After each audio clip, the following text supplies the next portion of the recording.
Vários assuntos no dia de hoje. José Antônio Kast venceu as eleições presidenciais no Chile. O resultado marca uma guinada à direita na América do Sul. Em 2026, serão 6 países governados pela esquerda e 6 pela direita no continente. Além disso, Kast alinha o Chile com os Estados Unidos de Donald Trump. Vou chamar o Luiz Felipe Dávila, que acompanhou toda essa movimentação, os vários debates que aconteceram no Chile, vários partidos ou candidatos de centro-direita e de direita, e um resultado que você já apostava, né, Dávila? Afinal, você até dava o exemplo aqui de uma eleição com vários candidatos que, um passando para o segundo turno, todos os eleitores daqueles votariam no de direita. Foi o que aconteceu, né? Foi exatamente o que aconteceu. Kast acabou recebendo o apoio de todos os demais candidatos de direita no segundo turno e teve uma vitória estrondosa à frente da candidata comunista. Mas isso mostra também o amadurecimento de Kast, que disputou a eleição pela 3ª vez. Mostra a capacidade de discutir os temas que a população quer, que é a questão da segurança pública no Chile, a questão da imigração ilegal e a retomada do crescimento no Chile. Foram esses 3 assuntos que Kast focou na campanha e deixou de lado as questões de comportamento que tanto balizaram as suas últimas campanhas presidenciais. Isso mostra amadurecimento. Kast seguiu muito mais o modelo Meloni do que o modelo Trump. E isto é fruto do êxito da sua campanha política. Agora, ele tem uma longa lista de promessas. Vamos ver se serão cumpridas. Vai fazer a economia voltar a crescer 4%, vai cortar 7% do orçamento da nação, vai desburocratizar, cortar imposto sobre corporações, vai fazer com que a economia do Chile volte a respirar. Mas o ponto principal é a maneira firme e dura que combaterá a imigração ilegal e o crime. Isto mostra um sinal claro para a nossa direita quais são as prioridades que transformam a vontade popular em voto. Vamos focar na questão da segurança pública, do combate ao crime organizado e da retomada do crescimento econômico. Pois é, porque ele apresentou uma relação direta entre o aumento no número de imigrantes com o aumento da criminalidade. Por isso, essa é uma das bandeiras, inclusive, de Kast. Deixa eu chamar o Bruno Musa para trazer também suas reflexões sobre essa vitória. Você, Musa, o que representa a vitória de Kast para o Chile, mas também para a América do Sul? Eu acho que representa um movimento, Caniato, que está acontecendo no mundo todo, tá? Eu tenho produzido alguns conteúdos, então estou com alguns números na cabeça, por exemplo, do impacto que isso vem tendo, a imigração como um todo, que é um dos temas que o Kast falou, no Reino Unido, né? Que foi o país que no ano passado teve maior fuga de milionários por alta de impostos. No Chile, por exemplo, o que nós vimos foi um aumento da violência que dobrou ao longo dos últimos 10 anos, mais ou menos, né? Ainda, obviamente, mais baixo do que no Brasil.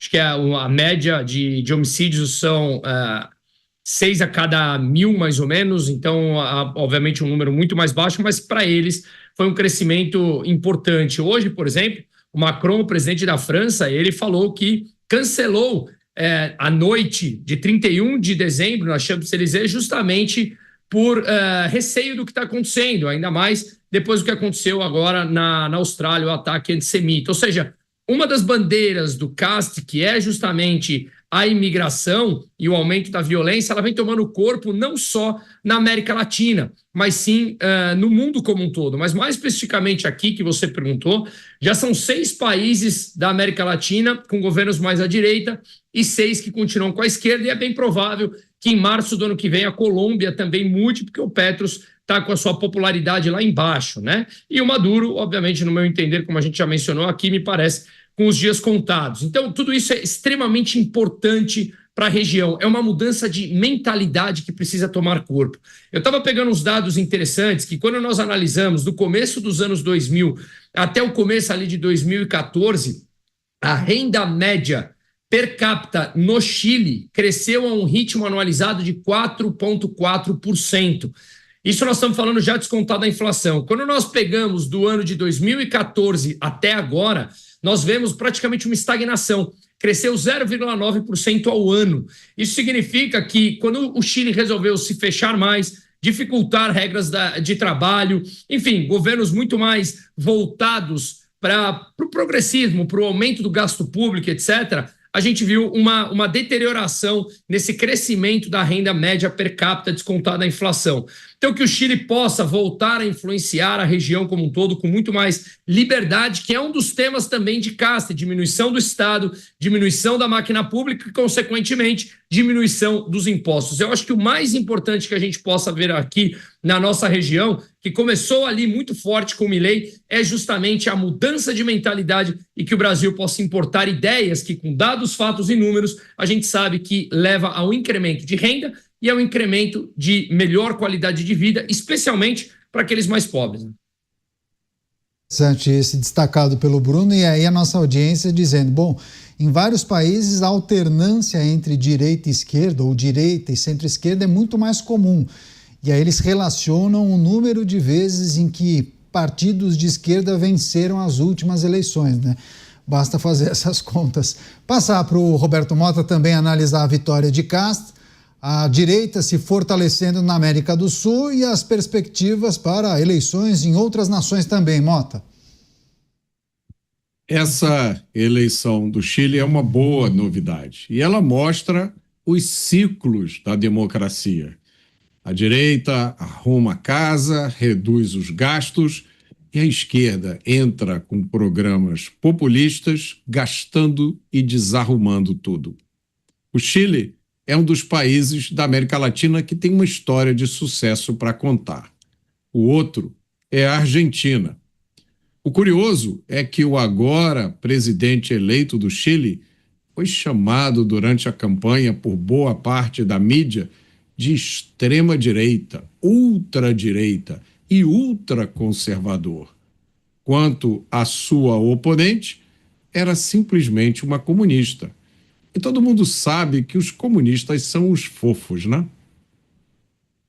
Deixa eu só passar mais uma vez para o Luiz Felipe Dávila. Dávila, queria só que você refletisse sobre essa situação que algumas pessoas puseram aqui no nosso chat.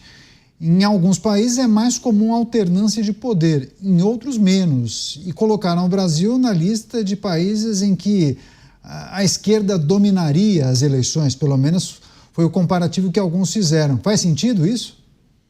Não, a esquerda dominou as eleições porque no Brasil nós tínhamos uma alternância entre esquerda e centro-esquerda, que era o PSDB e o PT. A direita só surgiu em 2018 com a eleição de Jair Bolsonaro, então com o Partido Real. Agora, eu entendo que nós teremos alternância de poder em 2026.